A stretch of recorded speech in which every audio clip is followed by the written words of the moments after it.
Hello everyone, আসসালামু আলাইকুম। আজকে আমি অনেক সুন্দর একটা নিকাব স্টাইল নিয়ে চলে আসলাম। এটা খুবই সিম্পল একটা নিকাব স্টাইল, তবে অনেকের রিকোয়েস্ট ছিল আমার ফুল গ্লাভস পরে নিকাব স্টাইল দেওয়ার জন্য, তাই আমি এই নিকাবের সাথে ফুল গ্লাভস পরবো হাতে।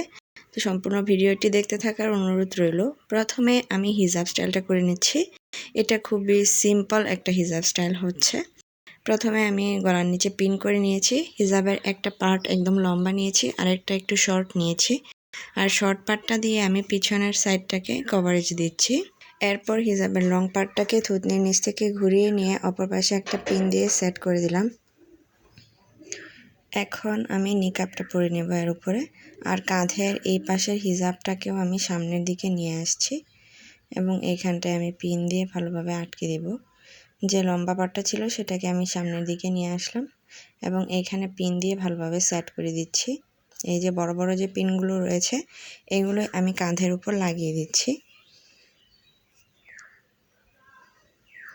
এখন আমি নিকাব পরে নিচ্ছি। আমি এই হিজাব স্টাইলের সাথে কারচুপি নিকাব পরছি।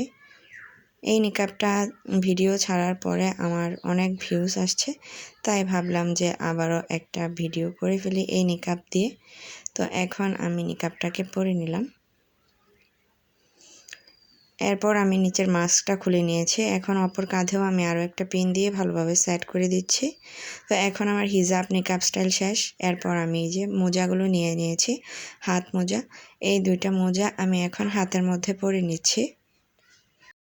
আমার ভিডিও ভালো লাগলে অবশ্যই ভিডিওতে লাইক করে দিবেন এবং আপনার হিজাবি নিকাবি ফ্রেন্ডদের সাথে শেয়ার করতে পারেন। আর কেমন হিজাব বা নিকাব টিউটোরিয়াল চান কমেন্ট করতে পারেন, আমি সবার কমেন্টের রিপ্লাই দেওয়ার চেষ্টা করব। তো এটাই ছিল আমার আজকের ফাইনাল লুক। আজকে এই পর্যন্তই। সম্পূর্ণ ভিডিও দেখার জন্য অনেক ধন্যবাদ। আল্লাহ হাফেজ।